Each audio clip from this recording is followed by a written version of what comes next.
Welcome to Two Fat Cooks. Today we are making a fruit cobbler. This is a super easy dessert, or quite frankly, it also makes a great breakfast or breakfast for dinner. It's kind of like a pancake in a pan, if you will. Serve this with your favorite breakfast protein and boom, you have a meal. Today we're using blueberries because that's what's in season right now. You can use any fruit in this cobbler. It's insanely versatile. Blackberries, strawberries, raspberries, peaches are fabulous. Just cut them up to about blueberry size. So today we're gonna do blueberries. First thing we're gonna do is preheat our oven. Mine doesn't beep. Imagine a beeping, if you will, as I push the buttons. We're preheating the oven to 350 degrees. And I'm gonna wipe my blueberry out of my pan. Why did you get blueberry in my pan? For some reason you can't operate a napkin dispenser. You hung up the napkin dispenser, and I'm not saying it's entirely your fault, but I'm trying to imply it. I don't know if anyone's buying it, but all right, so we're going to take 1 stick of butter. Again, all of the ingredients are in the comments. You can use salted or unsalted. We use mostly unsalted because that's what we keep in the house for baking. Salted is not going to make a difference. We're gonna chuck the butter in the pan, and now we're gonna put the pan in the oven as it preheats to melt the butter.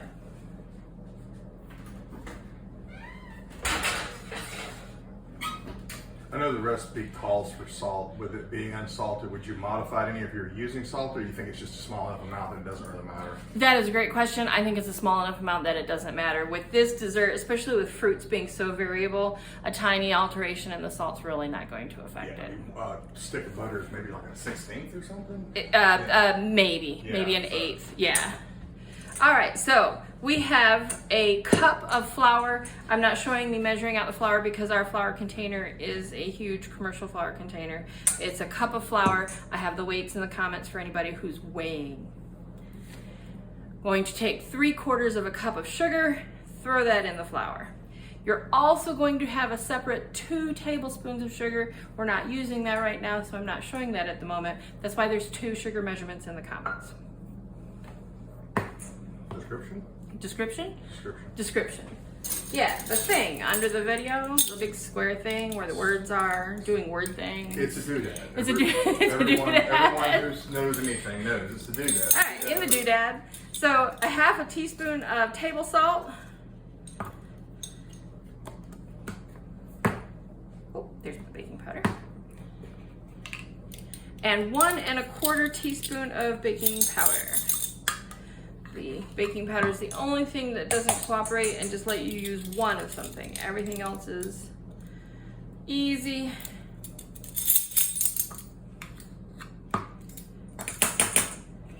Okay, so we take our dry ingredients and a dry whisk, and we're just gonna whisk them all together. This is the most work you're gonna be doing right here. And if you had a sifter, you could obviously sift that as well. Instead of whisking it, if you have a sifter and not a whisk, which would be weird, but okay. But yeah. I think if you have a sifter, you probably own a whisk. I don't know. I don't think Brandy did, come to think about it. All right, well maybe. Bought that old school flour that came in like Well, rock. she knew what measurement her scoop was. All those people who tell you that their grandma or their mama cooked without a recipe, they may have cooked without a written recipe. They just knew that bad boy by heart because they'd made it 1,000 times feeding the entire family. What does that have to do with a sifter? Same thing with measuring. Oh, I've got to shake my milk. This is fresh from the farm milk, so I need to shake it. That she had a scoop or a teacup or something she used. She just knew what it was. For what? I'm just talking about sifting the flour. I'm talking about baking. Oh, so 2 conversations. Fantastic. So normal. I suspect.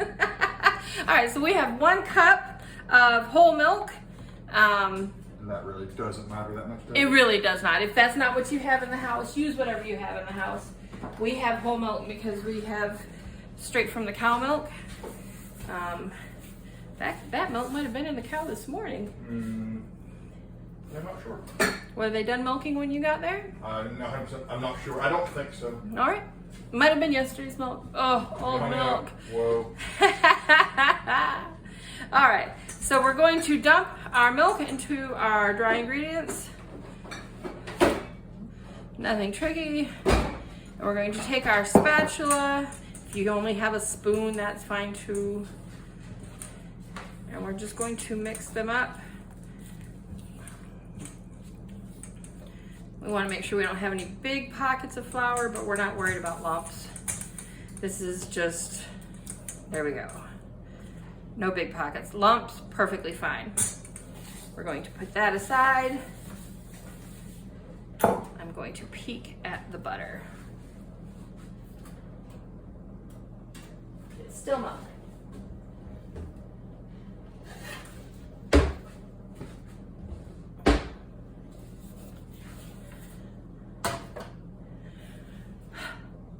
Very slow melting butter. Probably could have started the oven a little sooner. Yes. I should have. Put it on broil. Don't listen to Eric. The oven should stay on 350. Don't listen to him. Got all those other numbers, you know, they're using for something. Honestly, if I were measuring out my flour and sugar right now, it probably would have taken a little longer than this. So everybody just got to catch up. So catch up. We're waiting for you. We're nice that way. Yeah, I got nothing. Yeah. I'm going to get my 2 tablespoons of sugar out while the people are catching up. And I just put that aside because we're so nice. Something about doves. Yeah, something. 1/8 of a cup? 2 tablespoons? 2 tablespoons, yeah, 1/8 of a cup. Yes. Oh, hey, look at you. Slowly but surely. Oh, yeah, right. Mr. Fancy Man. Mm-hmm. So this is 2 cups of fruit, and I did get a measuring cup to show it to you, but honestly, almost everybody sells fruit in these little pint-type containers. A nicely filled pint is 2 cups of fruit. So that's actually really helpful when you're going out to buy, I'm getting blueberry all over me, when you're going out to buy your fruit. Peaches, 2 softball sized peaches would be about exactly right for this recipe, and you would want to cut those up into smaller bites. I leave the skin on the peaches because, quite frankly, by the time this thing gets done baking, you'll never even find the skins. It bakes for 45 minutes and they just completely dissolve into the cobbler. What are you humping about? Cutting the peaches up too small. All right, if you're Eric, you can leave your peach chunks bigger if you want to. I like them dispersed throughout the entire cobbler. I like to steal the good parts and leave the rest for all the other people. So. There's that. So this is maybe why you're not in charge of the cobbler. Mm-hmm. I'm not saying your idea is wrong. Mm-hmm. However. If you had ever been to Telluride, if you've never been to the shortcut, you should stay on the main road. You never drove the Blackbird Road. You never drove the Blackbird Road before. Stay at home and sleep late. This is taking a long time. It really is. I blame you. This is the hardest part about the cobbler is letting the butter melt. You have to be patient. Oh, I was thinking more your lack of preparation, but. So you have to let the butter melt. That's how this cobbler works. Mm-hmm. Mm-hmm. This is a great cobbler to make for dessert. You can do this part while you're finishing up dinner, chuck it in the oven. It can bake while everybody's eating. It has a few minutes to cool while everybody digests, and boom, fancy dessert. Quite frankly, we usually eat it for a meal. It makes a great breakfast. It's pancake in a pan, fruit pancake in a pan. You say so, Chief. It's almost exactly the same ingredients, except for no eggs. Yeah, but thinking about it makes it not cobbler. What's the point of that? Oh, sorry. Apparently it's just cobbler. There you go. See? You can stop talking any old time. Somebody has some weird cobbler issues. Somebody's going to make it bad no matter what they do. It's kind of like tofu if you eat it like this. Shut up. Tofu cobbler would be terrible. I think it'd just be cobbler without the fruit. You could put fruit in it. Fruit tofu cobbler. I don't think that's a thing. I don't think that needs to be I don't think it should be a thing. It should not be a thing. But somebody somewhere just sat up in bed and said, ooh. I think fruit, I don't know that much about tofu, but I think fruit being acidic might break it down. I don't think tofu is a real thing. I think it's a joke someone played years ago in California. People took it to heart. I think tofu is just bean jello. It's kind of got. Oh, God, that makes it worse. There's nothing about that sounds good. But I mean, if you think about it, it's kind of what it is. It's I bean like jello. tofu and some stuff, and now I don't know if I can eat it anymore. I'm sorry. Is that butter still working? Yes, it's melting. You have stop video here. You have to be patient. That's what this is. This is cooking in real time. Yeah, you have real behind. You have to be patient. I looked at it. It's been probably about 10 minutes. So probably about 15 minutes with a full stick to get it to melt if the oven's not hot. We'll know when it comes out. We can look at the video. It'll tell us how long it's been. Well, I looked at the clock. Oh, I didn't. I'll put it on the little scrolly just, thing once I figure it out. Be good to know if you're starting with it just from preheat. And obviously you could have started preheated the oven, got your stuff together while the oven preheated, then chucked the butter in when you were ready to roll, and it might have given you a little bit of a bump. But which would be a great idea. I just have to get all my stuff together so y'all have the picture of what we're working with, so you know to get your stuff together. That's actually a pretty good idea. Oh, I know. Eric had a good idea. Into the friggin' world That's today. it. Midweek, and here he is, getting a gold star already. What are we going to do with you? I know. Oh, so the butter's going to basically just float. You're just going to pour it in on top? Exactly. This is the not terribly appetizing name. They call them dump cakes, where you just kind of dump things in. We do mix the wet and the dry ingredients together. Look at all my bubbles from my baking soda working. It's double action baking soda. It doesn't hurt anything that it's doing a little bubbling right now. I actually do like the flour to hydrate a little bit.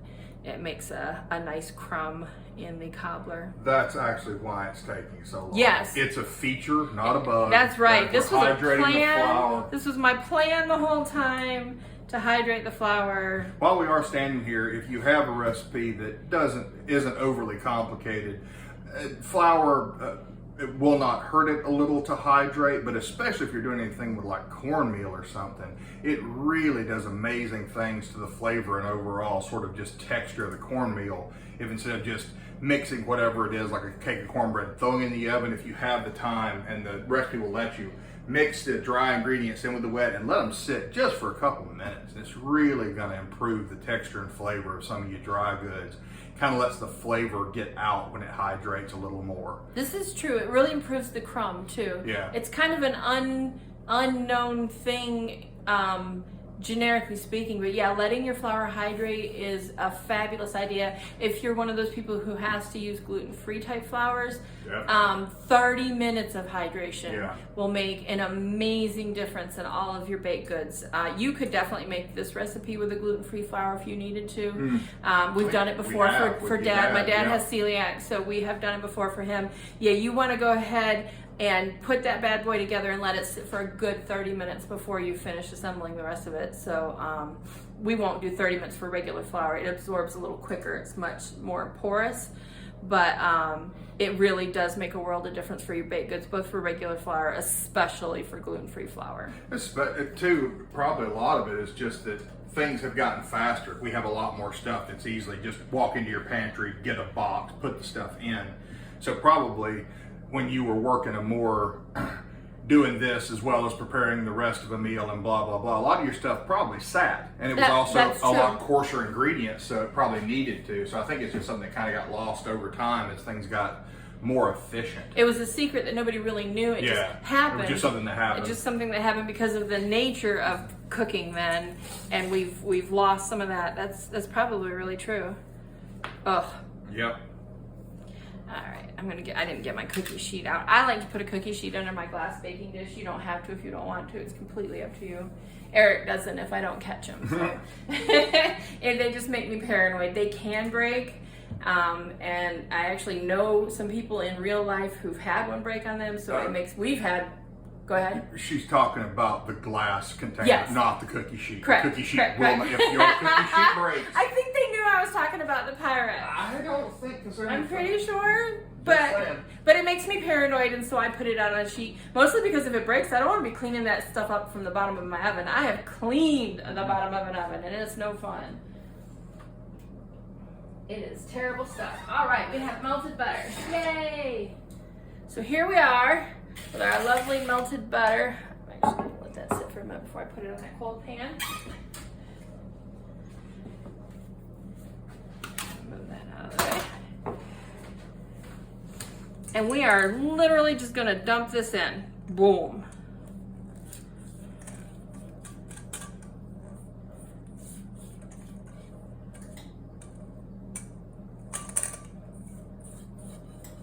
I like to get all of my batter in there. Every drop of batter is a delicious bite of cobbler, so don't waste them.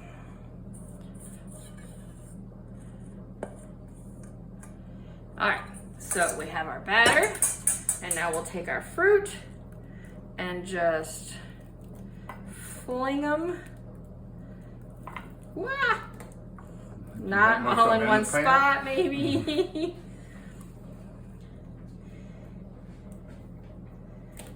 Beautiful, beautiful. I had to throw a couple of frozen blueberries in with my regular blueberries because I have a hard time not eating all the blueberries when they're just sitting in the refrigerator. They call to me. They're my favorite. Oh, thanks, babe. Oh, that didn't work at all. You didn't see it, but he just threw that towel on the floor, just right past me, like nobody's business. And now we're going to take that 2 tablespoons of sugar and we're just going to sprinkle it over the top. And again, much like the rest of this recipe, you might think, what in the world are we doing? It's going to put a lovely crust on the top of this cobbler. Everything that we're throwing in this pan knows where it belongs. We're going to put it in the oven, and it's just going to magically rearrange itself. Oop. A little sugar for my baking homies. And turn into a gorgeous thing by the time you pull it out of the oven. It's magic. Well, I was going to say too, it's also a cobbler. It's not going to come out looking like a 3-layer cake. It's a cobbler. It's supposed to look like a cobbler. That's right, rustical. Yes. All right, so my cobbler's going in the oven. We're going to turn off the camera at this point because we're not going to make you listen to us natter for another 45 minutes. I am going to turn it back on when we turn this so that you can see what it looks like halfway through. So put it in the oven, set your timer for 22 and a half minutes. It's a 45-minute bake. So 22 and a half minutes, we will turn this on and turn it. And then at 45 minutes, we'll show you what it looks like when it's finished. In the meantime, put your timer on your phone, have some coffee, walk the dog, beat the kids, whatever you do. And then when you come back, you'll have a lovely cobbler. Could you, with the sugar separated like that, could you use like a sanding sugar for the top if you had it? It does not work as well. Okay. You need a fine sugar because it kind of melts into the top of the, I've tried the raw sugar also, and it's just not as good. You really do need it. I know it works on some stuff, it doesn't on others. I was just curious. That was a great question. Yeah, the regular granulated sugar is what you want here because it melts into the cobbler. You don't see it when you're finished, but you'll taste that crust. Yeah. You'll definitely see the crust. Crust, not crumb. Exactly. Got it. All right, we'll see y'all in 22 and a half minutes. Our timer has gone off and we're going to turn the cobbler. We're halfway through, and this is just to let you know what it looks like about halfway through. You can already see the batter rising up. Isn't that pretty? Okay, so the cobbler is done. It's been 55 minutes, not the 45 I said earlier, because I keep forgetting that I increased the size of the cobbler to fit my pan and be easy measurements. So that is her right out of the oven. And we're going to show you baked goods are done anywhere between 180 and 200, so we are nice and done. When in doubt, use a thermometer. Science. So we're gonna let that sit for just a couple of minutes while we get us a cup of coffee. And you wanna eat this while it's still warm. You do wanna give it a couple of minutes to cool down a little so you don't burn your tongues because it's very hard to resist. But other than that, you do wanna eat it pretty fresh out of the oven. If you have leftovers, they're great. Big if. All right. If you don't have a thermometer, can you probe that one? Or is You there not absolutely enough can batter? just put a toothpick in. You just want to watch and make sure you don't hit a fruit. Mm-hmm. But you definitely can toothpick it. Mostly what I go by is this gorgeous golden color. This thing, like when we turn it, how pale it stays pale. It was pale 5 minutes ago. It stays pale until the very end. This right here is that sugar that you sprinkled on the top, just crusting at the end, and that really is the best indicator that it's done. I'm going to correct my time on the bottom for the beginning of the video, but really, if you go by the times, there's very little doubt. I just forgot that I had increased the quantities of the cobbler. That's why my time earlier was wrong. So if you were using a probe on it, you would just want to make sure that the batter was coming out clean? Or Exactly. Coming out of the batter Coming clean? out clean, exactly. You don't want any crumbs sticking to it. Cool. All right, well, I hope that you will give this fruit cobbler a try during this gorgeous fruit season this year and enjoy.